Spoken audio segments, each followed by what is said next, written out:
Well, it's not Christmas music, fans, but it is the most wonderful time of the year, and we are here with the Riders Rasslin review and Christmas special for Cheap Pete Productions with the usual suspects, Mr. Cheap Pete himself, the man who is the godfather of this channel, Maurice Shortall, and of course, the big bad wolf himself, now in a more Arctic locale, Ryder, Mr. Ryder, and I am Jack Kilby. Let's talk about all the festivities that obviously I'm the odd man out here. Strange because I would have worn my elf outfit, but it's at the cleaners. But you guys are really in the festive mood. Yes. Before we go on, I just want to say we lost another man during the week to wokeness. His name is Mick Foley. I'm very sorry, Mick. Very, very sorry. Absolutely. Mr. Ryder, what do you let's talk about that story, but what brings you into such a festive mood? Is that tinsel around your neck, or what is that? A little scarf here for the festivities. I got my snowballs here, my bells. Nice. I'm festive. I've got a little panache in me, and I'm good. Nice. What is the Maurice, in terms of the weather over there? Have you guys seen any snow yet? We're buried here in Canada like never before. It's a throwback to about a 30-year winter in terms of the snow. But how are things looking? Are you gonna have that white Christmas gimmick or what? No, it's just going to be rain here. Like every time we talk on the show, just rain, rain, rain. Damn. It's a typical sunny day in Ireland. Mm-hmm. Yeah, this is good for Ireland. It's about 10 degrees, so it's all right. Good for the potatoes. Yes, exactly. How are you have snow, I take it, in the Keystone State, do you not? We had about 7 inches of snow the other day. It's melting today. It's 57 degrees today, but we got about 6-7 inches of snow. And of course, my monster truck broke down that morning, so I couldn't even go out and play it. My truck just died. So. Is it going to be a white Christmas there? I don't know. I don't know the answer to that. We shall see. I hope not. I hate this stuff. I don't mind not having snow either because it makes the job very, very unbearable. You know, just with people calling you, roads need to be cleared all the time, and we have such a big area here that it's a logistical nightmare with snow. So, kind of hoping. I don't mind if it snows on Christmas Day because people won't really be moving about. But anything after that, no thanks. What do you have on the slate, each of you, for Christmas itself? I know you have a young family, Maurice, and that's Santa has to come. Do you have plans of a special nature, Mr. Ryder? I am gonna go. I'm gonna go give Mick Foley his testicles back. Because apparently he lost them, so I'm gonna get him a new pair of testicles, and then I'm gonna send Jim Cornette a get well soon card. Because apparently he went crazy over it. What happened? Why are people like what's changed in the last 5 to 6 years that people are just gone so crazy over politics that they can't even handshake and agree to disagree? Whether we agree with people or not, it's either if you don't agree, and I've seen this firsthand, people just ignore you and stop talking to you and turn away when they see you on the street, and because they don't want to engage with anything. It's crazy. It makes those sheep. It's the stuff they're spraying in the air. It's the cloud seeding and the what they call that the Ultra MK Ultra, whatever it's called. Yeah, the one thing I said about it is that Mick Foley is most famous for being thrown off the Hell in a Cell by the Undertaker, who would definitely have a difference of opinion to him on this. So I would actually like to see Mick Foley sit down on the Undertaker's podcast and trash out politics. I would watch that 100%. He should do that. That would be good. Well, we might as well jump into that story, and I'll read you what he said. But we are going to talk about the whole deal with John Cena, the whole retirement, etc., and how that went over in some circles like a fart in church. I had Kenny Bolin on 2 nights ago, and he commented on it and agreed that Gunther was not the right opponent. But we'll get into that. Foley basically stated that he was foregoing a Legends contract because of the WWE's relationship with Donald Trump. I'll read you the statement. It says, "While I have been concerned about WWE's close relationship with Donald Trump for several months, especially in light of his administration's ongoing cruel and inhumane treatment of immigrants and pretty much anyone who looks like an immigrant, reading the president's incredibly cruel comments in the wake of Rob Reiner's death is the final straw for me," Foley wrote. "I no longer wish to represent a company that coddles a man so seemingly void of compassion and marches our country towards autocracy, in other words, dictatorship."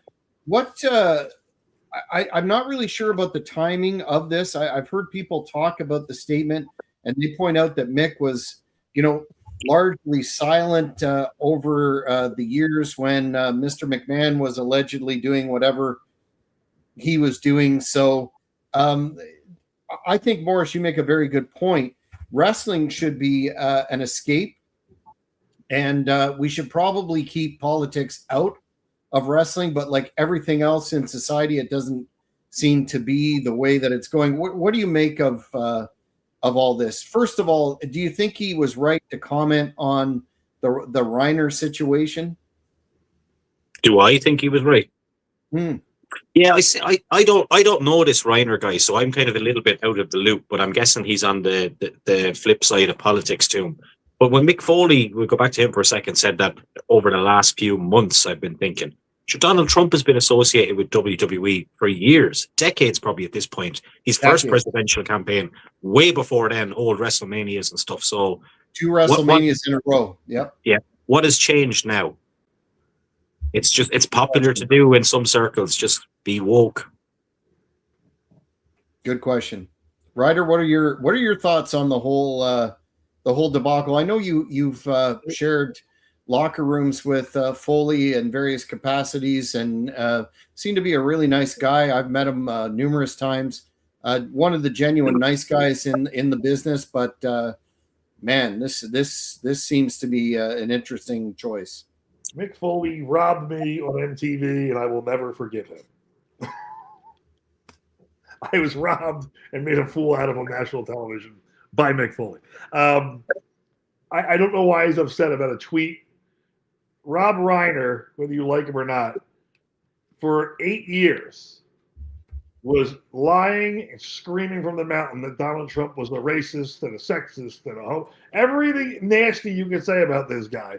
So I'm amazed Trump held back and was as nice in his tweet as he was. Because the guy literally tried to put him in jail, was conspiring with the left to get the guy killed. Like, fuck that guy. Now they didn't mind celebrating Charlie Kirk getting shot, right? They all celebrated that. This guy gets murdered by his transgender gay son, right? Typical. Oh, there goes the revenue for this stream. Sorry, Jack. Sorry, my bad. So 10 cent God.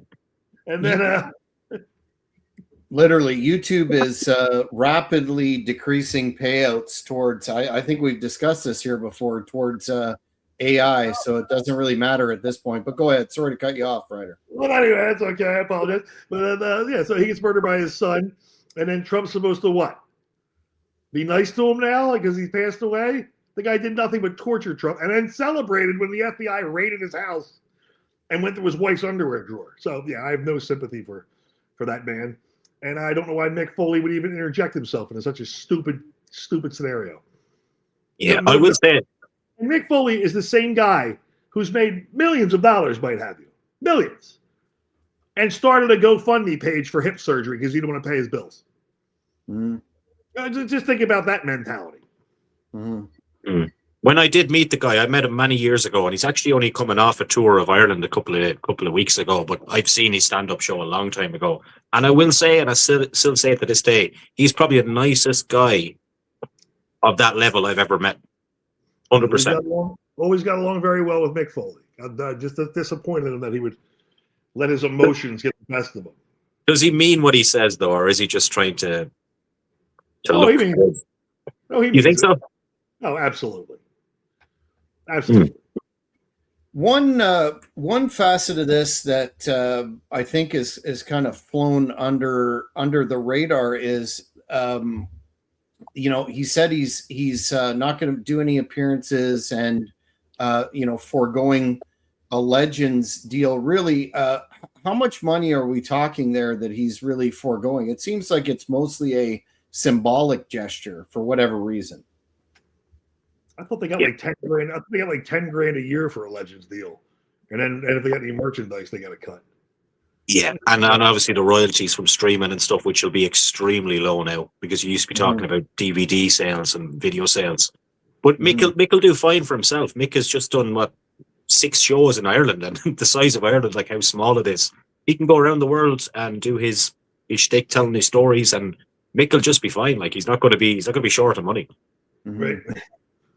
Yeah, it's just unfortunate that we can't separate the two more. But like you pointed out, Maurice, since I think the genesis of this current it used to be that you didn't discuss politics, religion, and something else in polite society, but I think that all changed with COVID, and I don't see us going back. The internet and social media seems to fan these flames. That interesting story about X a couple of weeks ago, that some of the more extreme accounts on X were based outside of the US. That was a real eye opener.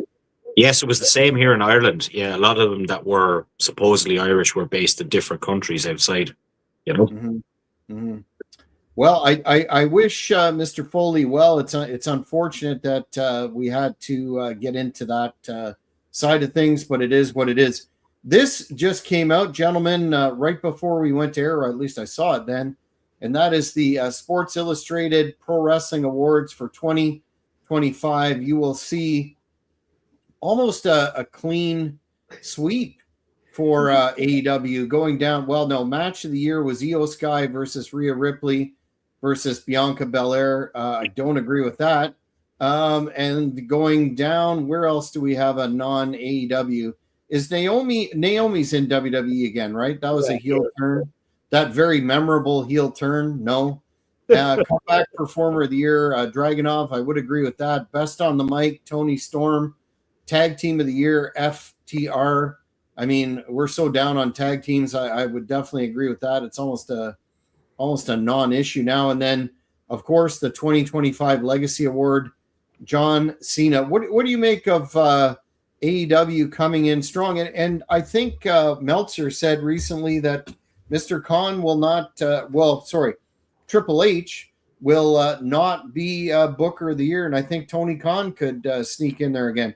What do you make of that, considering the fact that AEW really hasn't created a lot of moments this year? I couldn't tell you one moment in AEW. I really couldn't. I know that they're pushing Mercedes Moné with, she's got every independent belt in the world now, and it just doesn't make any sense. And that's for her. That's her ego. That's nobody else. I would agree. Tony Storm's the best on the mic. I'll give her that one. Mm-hmm. Yeah, I haven't been watching, obviously, but I do know they were in the UK on Wednesday, and they'd done decent numbers, I think, in the arena, and ran a Ring of Honor show prior to the taping as well. So they seem to have a market over here, maybe. So because we'll go back to the ticket pricing again is a problem. So people could go to AEW. I think the cheapest ticket maybe the other night was about £30. Whereas the cheapest WWE ticket in Belfast, which is still not sold out, there's a lot of tickets left, is upwards of £200. So it's a chance maybe to bring your family to a show, even if the stars aren't as big. Mm-hmm. Well, they're getting traction. They're getting, if they have the money to keep it going. I mean, it might take them 5 more years, but they're gaining. What they need to do over here is, because since WWE went to Netflix in the UK and Ireland, there's no wrestling on TV anymore.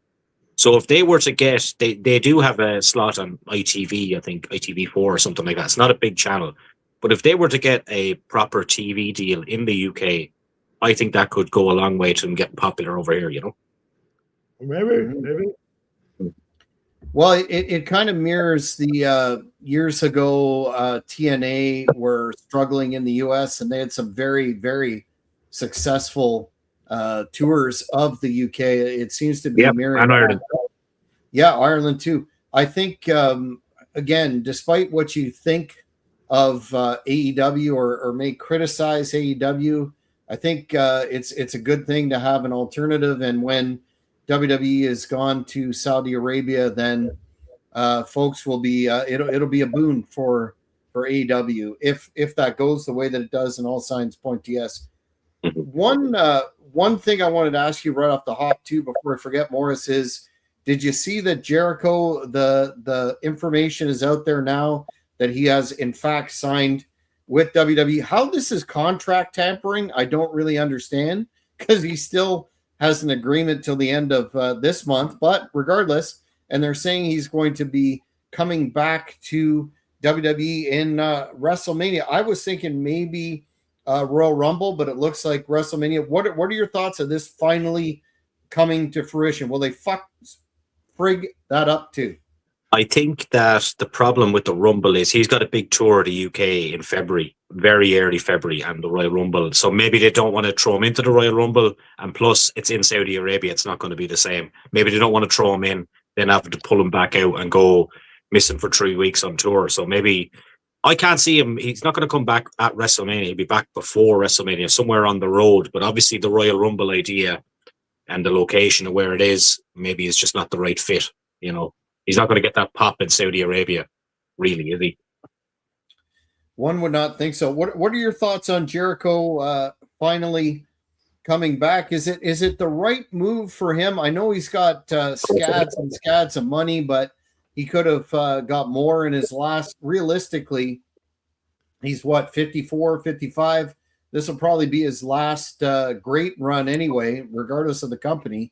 Do you think it was the right move for him, or could he have taken Mr. Khan for some more money? My concern would be after this is done, I wonder if he will fit in to the TKO infrastructure. Before, it would have been a given that he would have been in the office in WWE or creative or agenting or something. Now, who knows, as they keep reducing costs. I think Jericho is gonna just stick with music after this. Yeah, I think so. And acting. I'm curious to see what Jericho shows up. I can't see it being the countdown. Maybe they'll do the countdown just for the pop. But I would think he's going to want to come out to his own theme song, Judas. We'll see. I don't know. I'm excited for Jericho. I always like Jericho. He's always been a good guy. He's a funny guy. And he's always been a gentleman. So I'm happy for him. He's a legend. I don't think he gets the credit he deserves. He's borderline Mount Rushmore. And yes. He's a good guy. But I think WrestleMania would be the best place for him to come back. But who's he going to work? Who's going to work up there? That's what I want to know. I'm excited for the guys in his band to be able to play at WrestleMania as well. They're all really nice guys, so that's a big deal for them. Yeah. Who is he going to work? I don't know. What about the I guess the unintended consequence that we were talking about offline? And that is when you bring back legends and they do their thing and they can still do their thing, doesn't it create a real impression problem that this guy is clearly a star? He's got the charisma, and it kind of by default makes the rest of the roster look less than, or is that just my interpretation of it? I don't think that's going to happen with him, because I think because of the busy schedule that he has, he's going to be more of a Brock Lesnar type, as in he's not going to be there every week. So I don't think it'll take away from people that are there, as opposed to Cena and people like that. I think he'll only boost guys up. He's not going to take away from anybody. He's too funny. I think he's got to come back as a face. I mean, he can't come back as a heel. They're never going to boo him. When you look at though I hear what you're saying. It's just that I mean, aside from, I think WWE has a big problem in terms of their upper echelons, with the exception of I guess Braun Breaker is being figured in a big way. in WrestleMania, and Gunther, which we'll talk about his positives and negatives, that they're all over 40 or late 30s. Rollins just indicated that he's got limited time left. They're going to have a real problem in a few years with their upper main event level, unless they're ready to sell or they're going to sell, and they don't care. What do they need to do? They've got all the talent in the world. They can't seem to elevate guys and gals to the next level. Case in point being LA Knight. Look at what they're doing with him or not doing with him. Triple H made a statement before, and he said that Roman Reigns would be the last superstar. He said they're never going to do it again because the guys get too much power. I don't think they want guys like John Cena because they can do whatever the hell they want to do. Roman Reigns can do whatever he wants to do. Brock Lesnar, whatever he wants to do. I think they just want good hands that'll just do what they're told and shut the fuck up. Is that going to sell enough T-shirts? Yeah, they don't care. They're gonna make their money. They couldn't care less. Like they want a bunch of LA Knights. Keep him where he's at. If he wants to leave, go ahead. We'll find someone else to get the crowd to pop.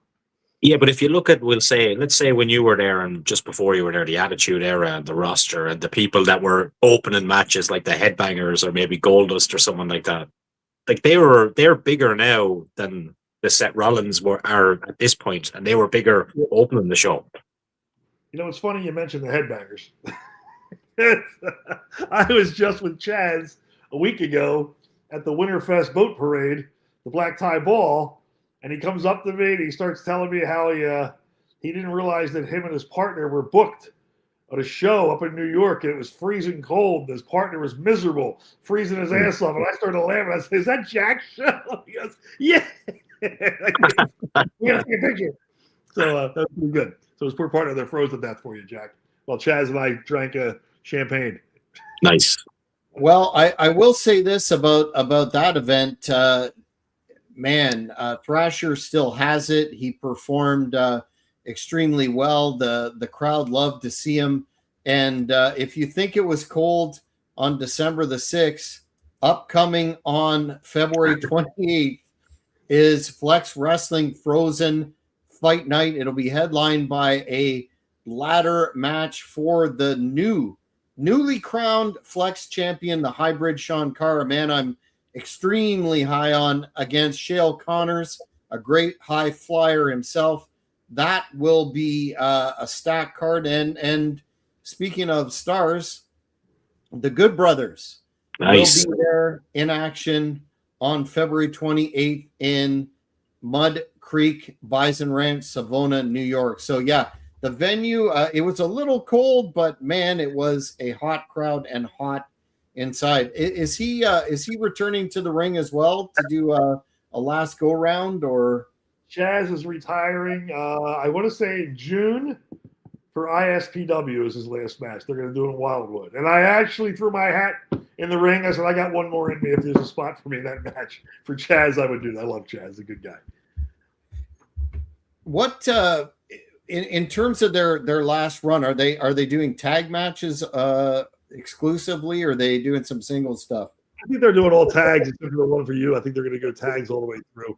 And there's a story about the Headbangers. You guys don't. I don't know if I ever told you this. The Headbangers, if someone got heat up in WWE, they would feed them to the Headbangers, and then you would never see them again.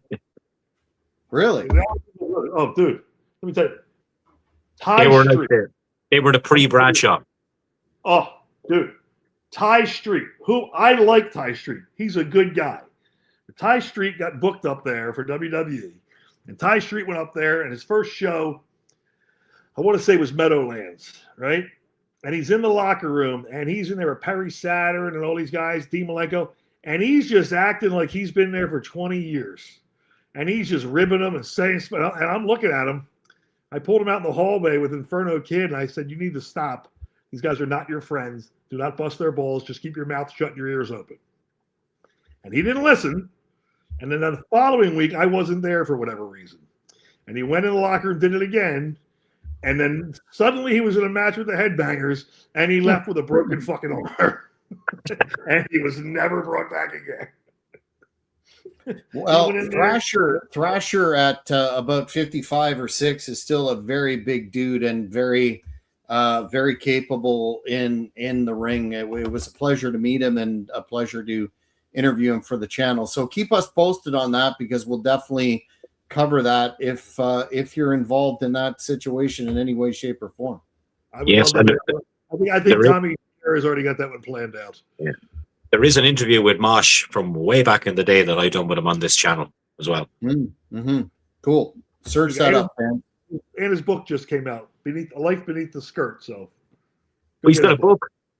Chaz. Oh, we need to talk. We need to get him on then. Plug that book. Yes.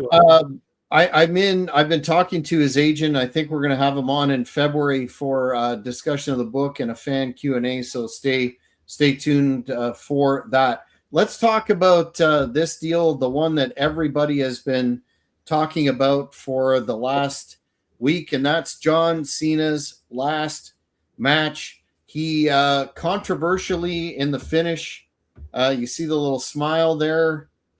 Strange. He tapped out as opposed to passing out. It's been the topic of, criticism, introspection, the whole deal. What do you, I guess we'll break it down and start with the fact, was Gunther the correct first opponent? Yes.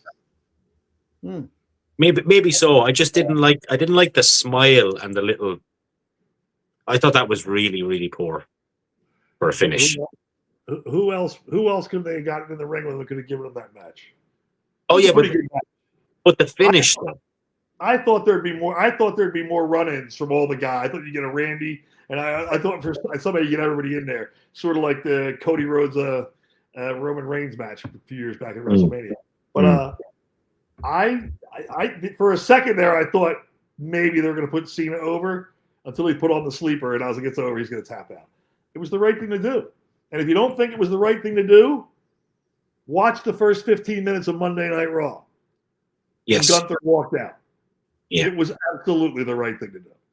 Well, what did you think of the smile and the little tap? I didn't like that. I thought they could have done that better. I don't think you're not going to see John Cena tap out in agony. You'll just see him tap out like that's enough. I think it was done the right way, and I think Cena went out on his horse on his shield and looked like $1 million. Good for him. I don't think it was bad. People are shitting on Triple H. What do they want? If Cena had won, well, then what do you do with them?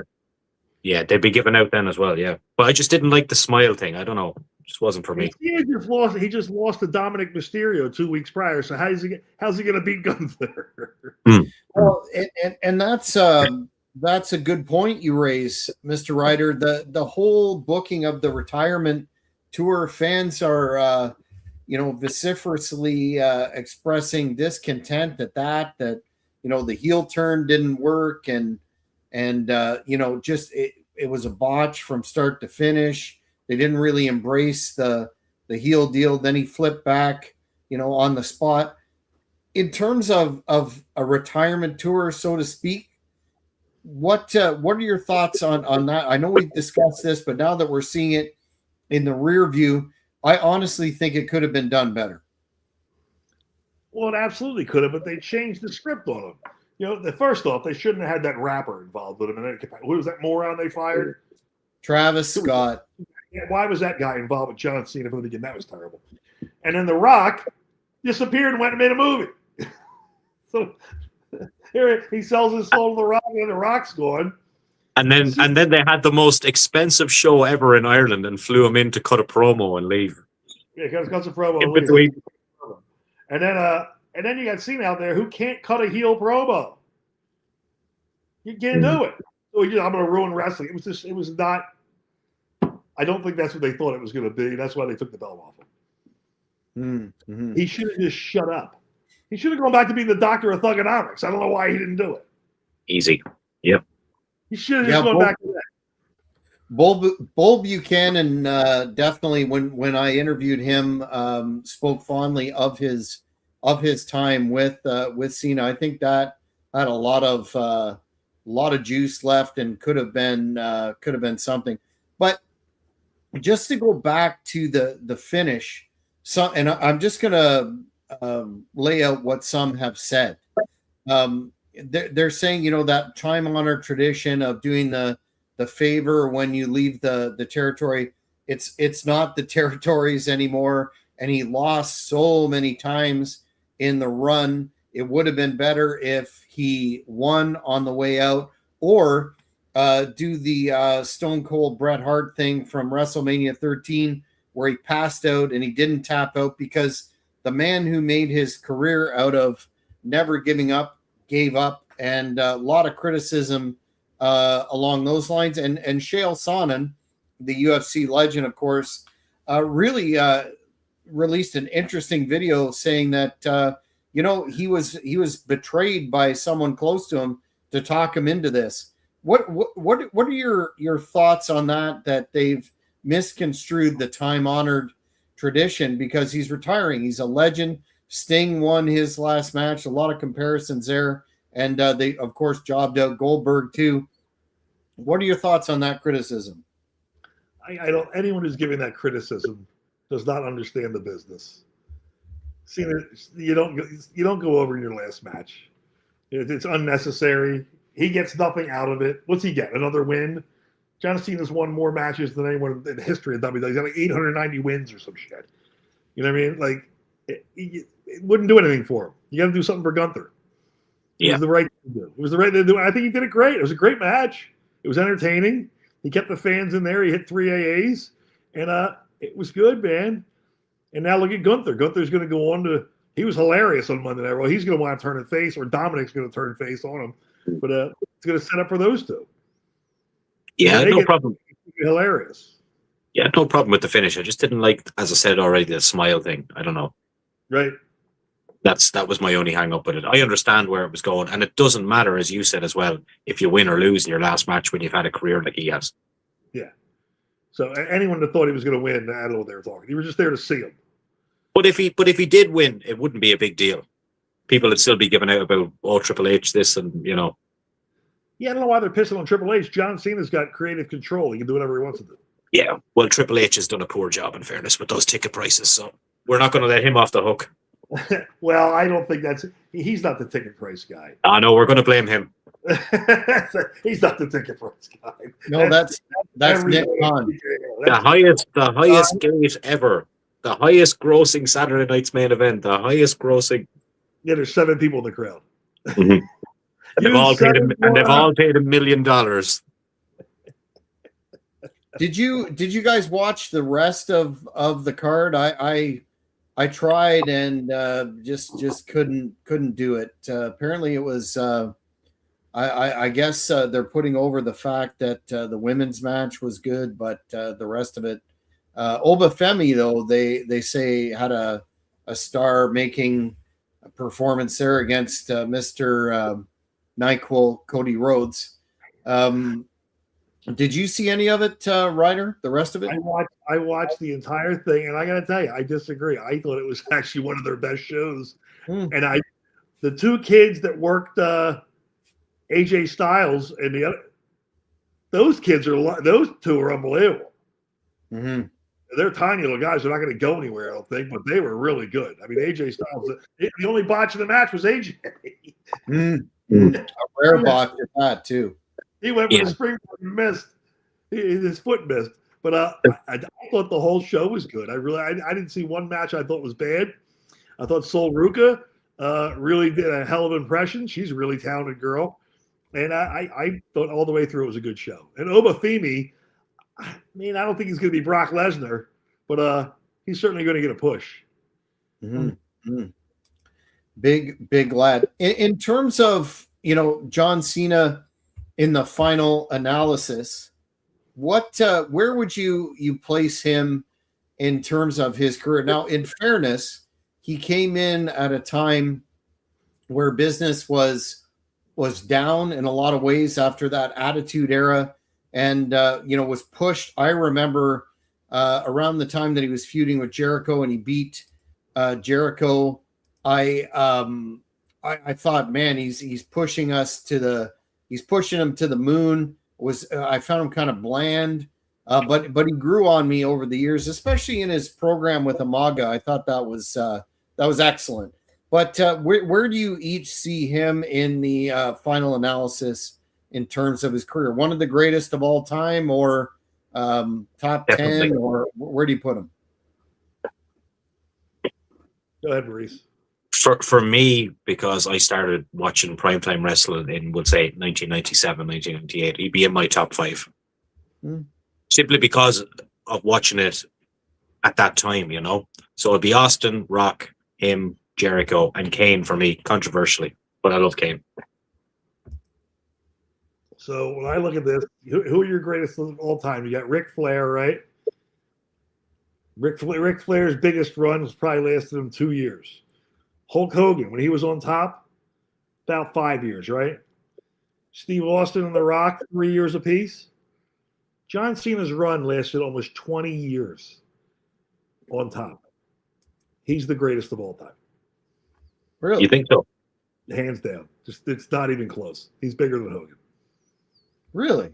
There's no one that had the staying power of John Cena. Nobody. What about Austin? Huh?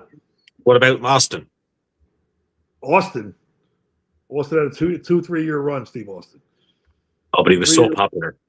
He was hugely popular, but he didn't sell as many shirts as John Cena. He may have sold more in a year, but he didn't sell as many shirts as John Cena. He didn't put as many asses in seats. Now, had he not broken his neck, maybe Austin would have had another 3 or 4 years left in him. But once he was done, he was gone. Cena never left. He was a 20-year run. It doesn't happen.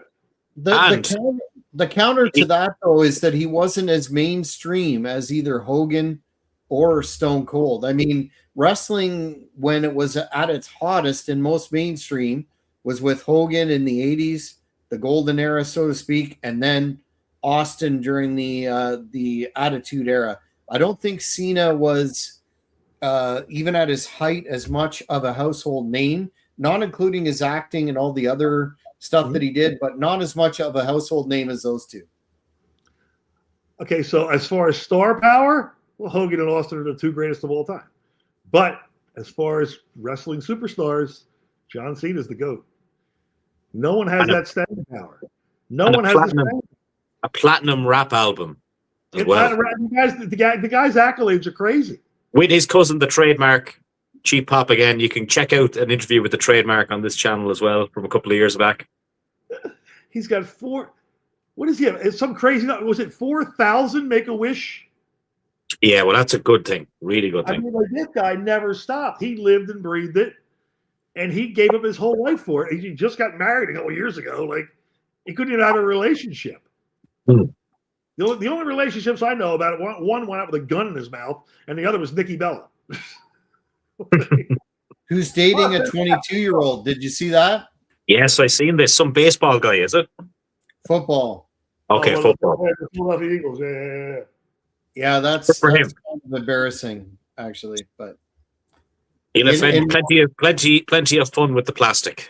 Yeah, he's gonna have fun for a little while. The season's almost over. Yeah. On to the next. I respect what he did. I think he was definitely a phenomenon. But it's hard for me to say this, but my number one is Ric Flair. Always will be, but he's doing himself no. Wasn't he feuding during the week as well with somebody? Oh, that scumbag, you mean? Yeah, that's an interesting situation. Do you want to comment on that? Why? No wonder he's your favorite. Well, at the end of the day, I think that individual exists for clicks. He's got so many problems that, in my opinion, what he's doing is quite transparent in terms of picking a fight with Ric Flair and speaking ill of Reed Flair. Utterly 100% classless, but it's getting him the attention that he needs, because all that man exists to have clicks and nothing else. He openly states that he is not a fan of the business. He hates wrestling. So why are you podcasting and being a parasite then? Stick to UFOs, stick to drones, and hopefully you'll be beamed up and go back to the mothership where you belong. What are your thoughts, guys, on that exchange with Ric Flair over social media? I'm trying to figure out how Ric Flair would even dignify this guy with an answer. And furthermore, why did anybody even pick up on this story? I couldn't pick that dude up out of a lineup of one person. I have no idea who he is. And I know everybody. I have no idea who this man is. So for them to call him a former professional wrestler, yes, he's a professional wrestler in somebody's backyard. Him and Doug, he's probably on a show with Doug Williams back in 1983. They were wrestling in the backyard. Dangerous Doug. But Ric Flair. Listen, I get it, Ric Flair. The guy mentions Ric Flair's son, but I wouldn't have spent 10 seconds thinking about the guy. I understand the way that business works now, even just from talking to people. But no matter what your opinion is on anyone, I would never speak about someone's dead relative. Never, ever, ever. That's just crossing the line. That's my only opinion on it, really. Once you get to that level, forget about it. And there's plenty of other things there as well that I could talk about, but this is a new low. Yeah, I think it's disappointing because, well, it's disappointing that Rick took the bait, and not that I follow that individual's social media or whatever, but I know from dealing with him that he will make such inflammatory comments. It was Marty Jannetty a couple of weeks ago, then it was Tito Santana, then it was Ric Flair. At the end of the day, to engage and get involved in an exchange with that person is a mistake, because it's not going to turn out anything at all that's positive, and it gives him the attention that he's looking for. But I will say this: I know people on other channels are watching his so-called career on YouTube and all the accusations that he's throwing out, and there's a lot of skeletons in that closet. There's a mausoleum, in fact, in that closet, and his only response to that, when he's held to account, is to challenge people to a fight. He's a 44 or 5-year-old man challenging people to a fight. So that shows you the level of introspection that he has. And I would just say, at the end of the whole process, to call out Ric Flair, who's a bona fide legend, whether you and his recent years have been painful, no doubt. They've been, I think he's tarnished his legacy for sure, but he's still Ric Flair, and you, pal, are a nobody and should stop talking about people that you have no business even addressing. Amen. Enough on that. Tell us how you really feel, Jack. We're not gonna even name him. So there you go. But I know he watches this channel, so you know where I'm coming from. There's a lot of skeletons in that closet. Just leave it at that people know about. Hey, Have you heard about? You said he was talking about. You got to know with Tito Santana. What did he do to Tito Santana? He referred. First off, have you ever seen Tito Santana's daughter? Yes, Jenny. Yeah. Dude, Tito Santana's daughter is so good looking. Why she should be the WWE Women's Champion right now. She is fucking stunning, and she's cool as shit. Mm-hmm. And she's an MMA fighter. Mm-hmm. Why she's not signed is beyond me.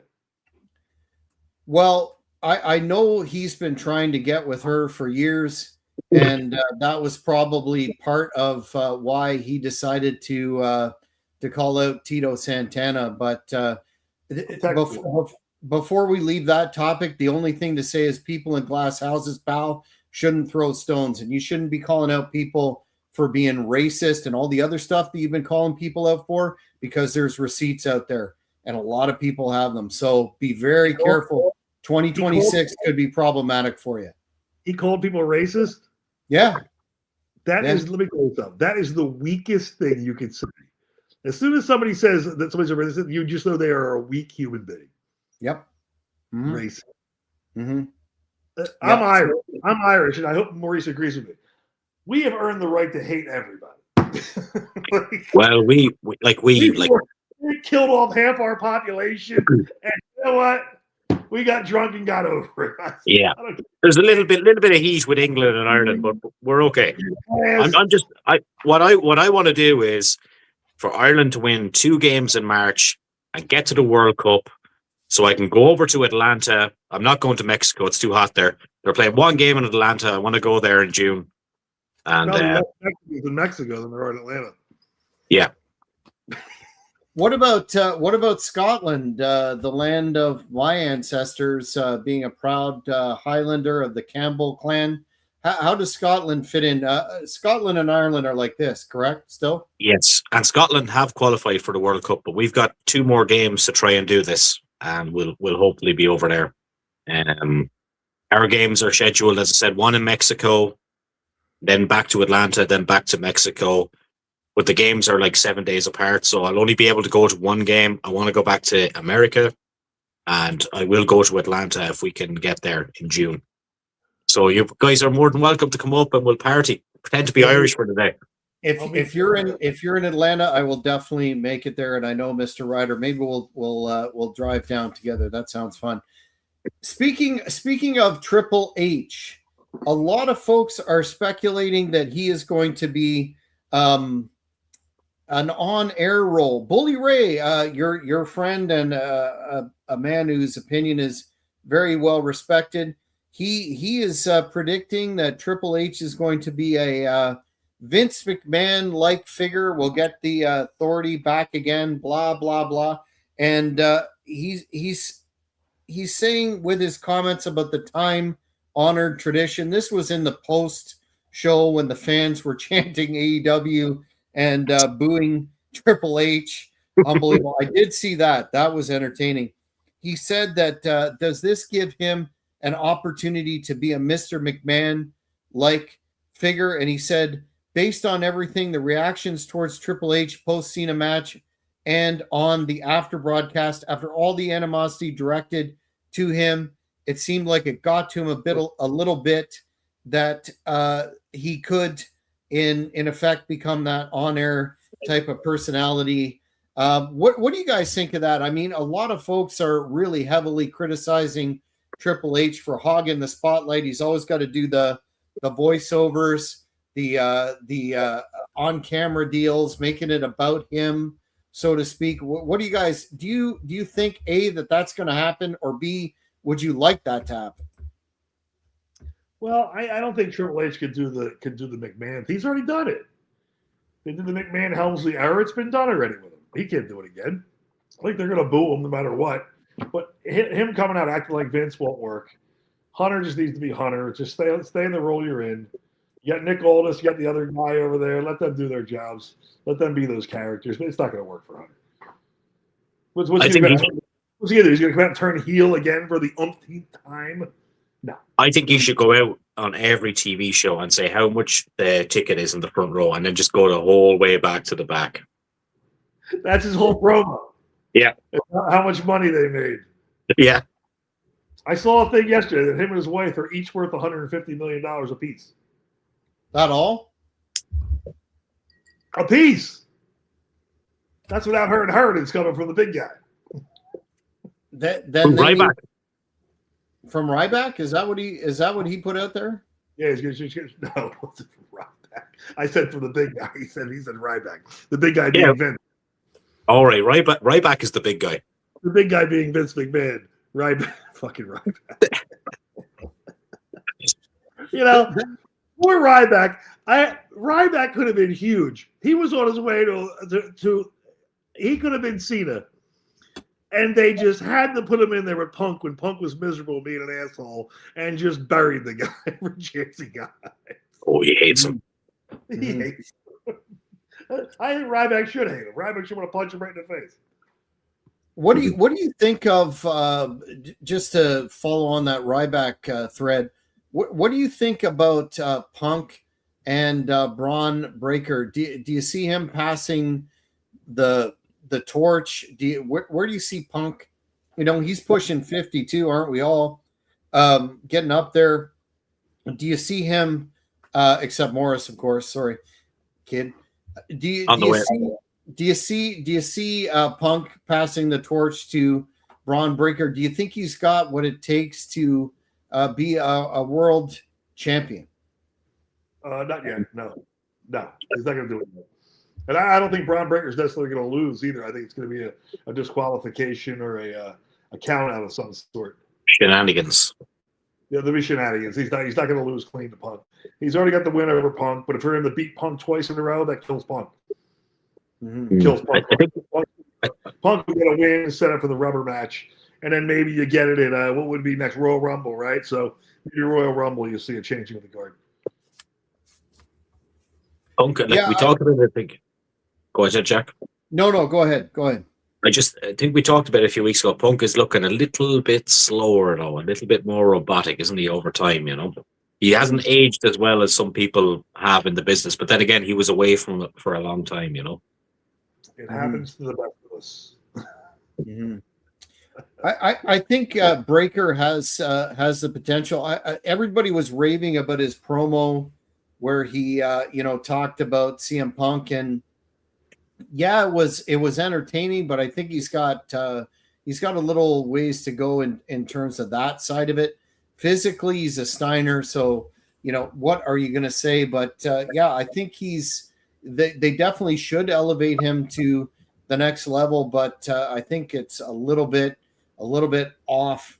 Plenty of time with the guy, but again, other than Breaker, guys, what would you see as the most likely candidates for that? Say the current crop of main eventers that are minimum 38, 39, others pushing 50. Who do you see replacing them? Man, I don't know. I get LA Knight. I mean, LA Knight's up there too, right? How old is LA Knight? 41. He's 41, is he? Yeah. When I was there, Steve Austin was like 32 years old. Yeah. Even Finn Balor is like, I think Finn is 40 or 41. And I go back to like, shit, I was in my mid-20s, and here's Steve Austin was 32 at the Pinnacle. You had Lesnar comes in, he's 21 years old, he wins the title at 3,000 pounds, whatever the hell he weighed. Mm-hmm. Man, I don't know what they're going to do. I guess they're going to purge AEW, get Will Ospreay and those guys, bring them in at some point. Ryder, what's the reason? They're going to get MJF. Ryder, in your opinion, what's the reason why the guys are coming through now at a much older age than they were back in the day? Well, I think that a lot of guys either didn't get into it at a young age, like I did. Look, Sheamus has been there how long? But Sheamus is there 20 years now, right? Oh, nearly. Yeah. The guys have more staying power. They're staying longer, and maybe it's because it's got a better ring than we had. Man, that's a good question, Maurice. I don't know the answer to that. They're just staying around longer and holding on to power. When I was there, every couple of years you had new guys. Yeah. They rotated in and out. Now, most of them were on heroin and drug addicts. They either get fired or quit. But the guys today, they aren't doing that stuff. So they're just staying. And they're making a shitload of money. So just keep their mouth shut. Yep. Yeah. Like the bottom guys on TV are making $1 million. Mm. Yeah, I think they have a real, I guess, should predicate it on the fact that they're interested in, like you've said, Mr. Ryder, in terms of making new stars. They're less concerned with that as the company itself being the star. And I guess if that business model works for them, but from what I'm reading, and Maurice, you pointed out, these events are not selling out. The ticket prices are just so outrageous that they can brag about the gate. But I think they're going to hit hit the ground soon. It's like if we flip it back to what Ryder said earlier. He said Triple H said there's never going to be another John Cena. How can you justify those prices, those ticket prices, if you're not going to have a massive draw that everybody wants to go to see? If people are like, oh, there's a wrestling show, it's €200 to sit in the back row. Who's going to go? Mm-hmm. Mm-hmm. Well, also on the other hand, they're going to sell to Saudi Arabia, and it's not going to matter. You're never going to see an American champion again after that. because they're gonna appeal to all the guys over there and it'll be done. So AEW might be the upswing on that one. The great Khali will be back. The great Khali will be back, and you know what I mean. Mm-hmm. Khali is wrestling Parker Bordeaux from one of the posts that I saw on an independent somewhere. So yes, the next Brock Lesnar. Instant classic. What was that Jim Ross said? Bowling shoe ugly or something like that? Yeah. Luthez versus Ric Flair. Definitely a slobber knocker there. Technical wrestling match. Tully Blanchard, Steve Austin. It's going to be amazing. What in the final analysis? What would you? I'm going to ask one of the famous 2-part questions. How would you rate the year? Because we're coming up. In addition to Christmas, we're looking at the end of the year. What would you rate, or what would you find as the highlight of 2025 overall grade for the business out of 10? And I'll get that from each of you, and then I'll get your predictions for 2026. Who's going first? Maurice, go first. I'll go first. I had a great 2025 because I had a hand in running 3 wrestling shows here in Ireland, all with 150 plus people. So because I was more involved, and I've been going to independent shows for a while now, I'm actually more interested in what's going on here than I am on TV. So in terms of TV, like, I'm watching less and less every week. I'm just kind of focused on our guys now. One of the girls is going to be on Ring of Honor tonight in America. One of our guys is leaving in January for a full year. He's going over to Enzo Amore in New York, and he's got some kind of deal there for the year. So I'm kind of excited for the people that are here now that maybe in 10 years' time I'll turn on the TV and they're going to be there. So I've had a great year at independent wrestling. My worst time was at that SmackDown. It was absolutely awful in Dublin.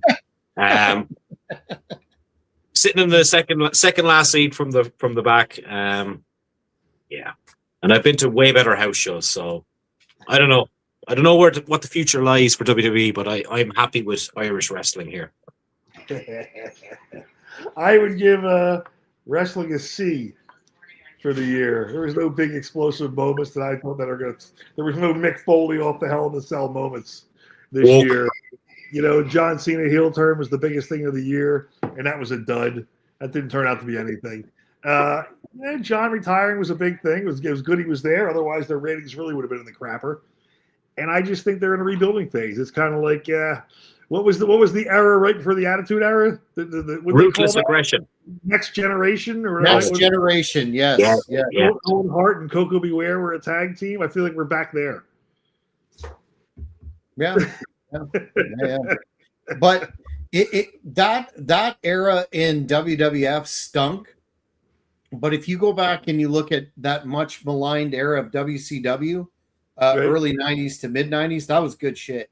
Well, in my opinion. Yeah. I thought WCW was producing a better product than WWF at that time. I agree. Independent wrestling, I think, is the key to sustaining an interest in the business.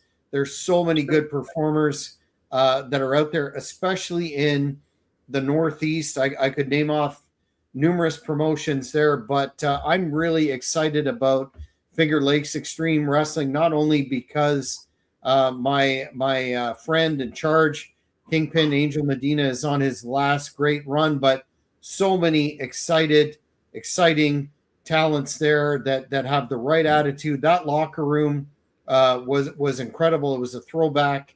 I think there's good stuff happening out there, just in terms of the bigger promotions, the national scale.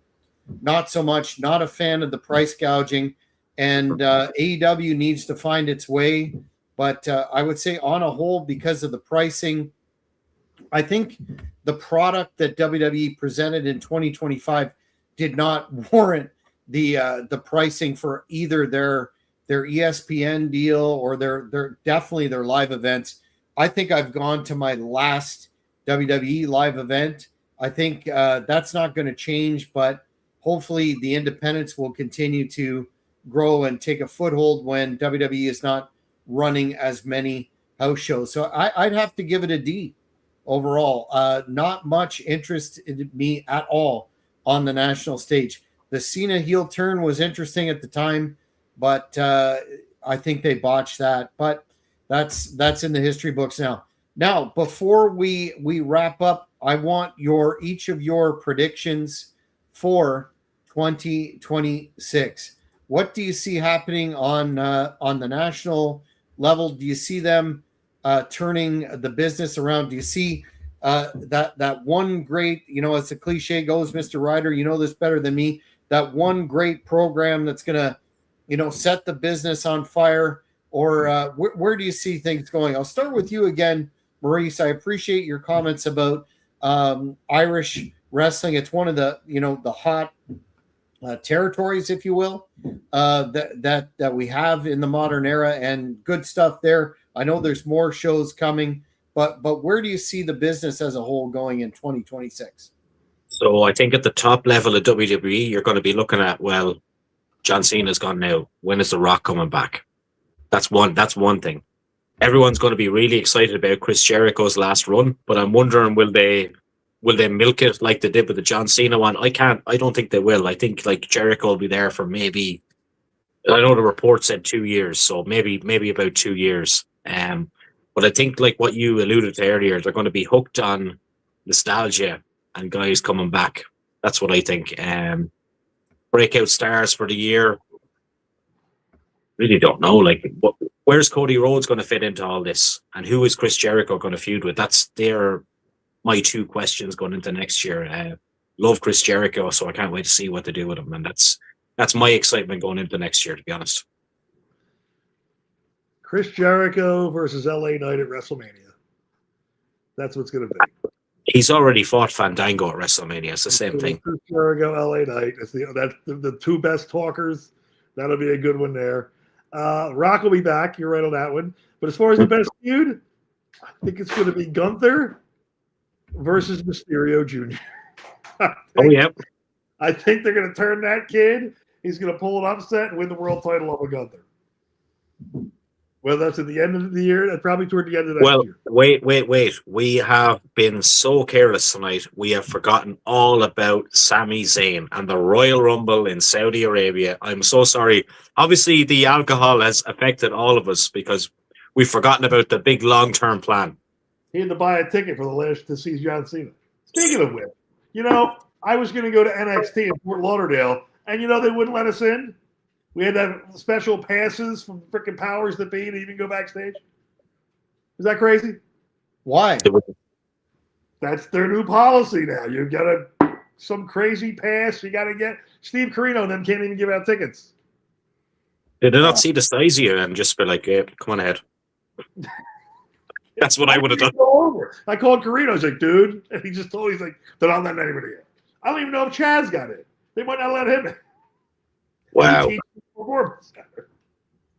Well, Sami Zayn, fortunately, on the plus side, seems to have how do you say it? Slipped down the priority list. But maybe Mick Foley could hire him. Maybe he shouldn't be wearing Palestine pants on every show, and Hunter wouldn't decide he hates him. The only match I'm looking forward to is CH-Ryder against Sami Zayn, and I think Ryder, you would probably swerve him with the finish and not lose, correct? I would I would always be a professional, but if he was going over, he would earn it.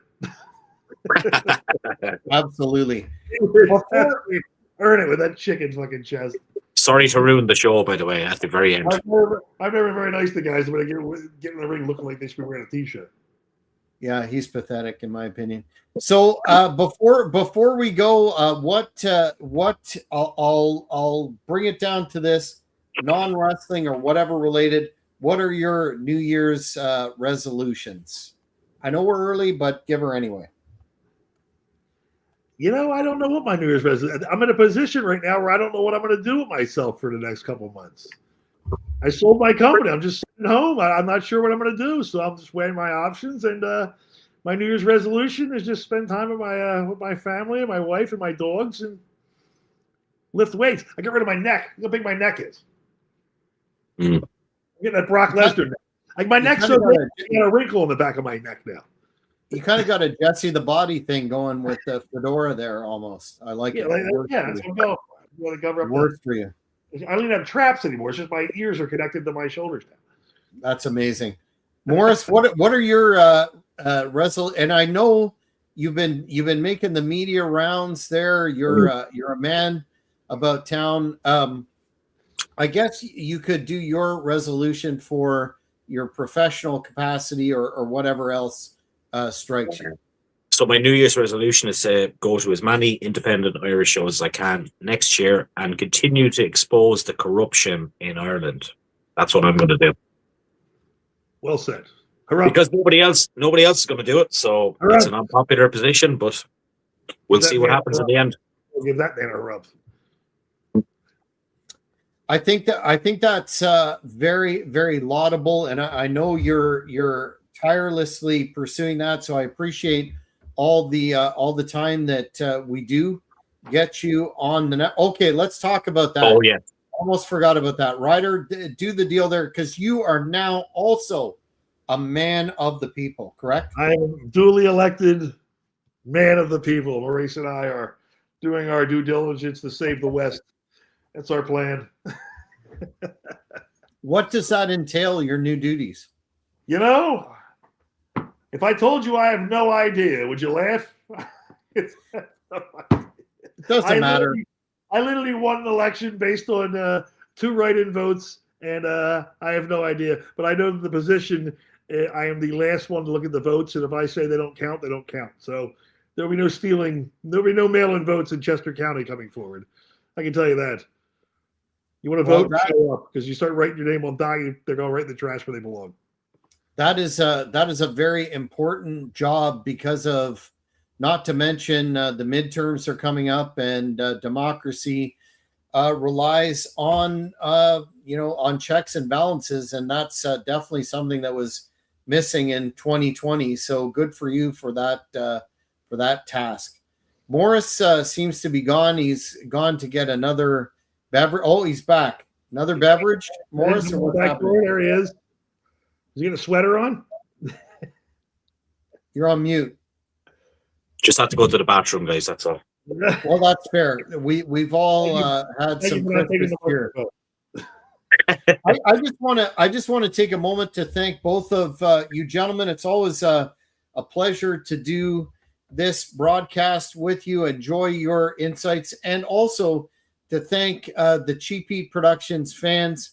We are a small channel, but we're growing. We have very, very passionate fans that really love the business. And I can promise everyone watching this that we will not be talking about little green men or drones, and will not be going into the sci-fi area or criticizing Ric Flair in 2026. So we can't promise that one. Can't promise that one. You're pushing it out. In a respectful way, we will not. Okay. We'll criticize in a respectful way, but we're not going to take shots at the dead.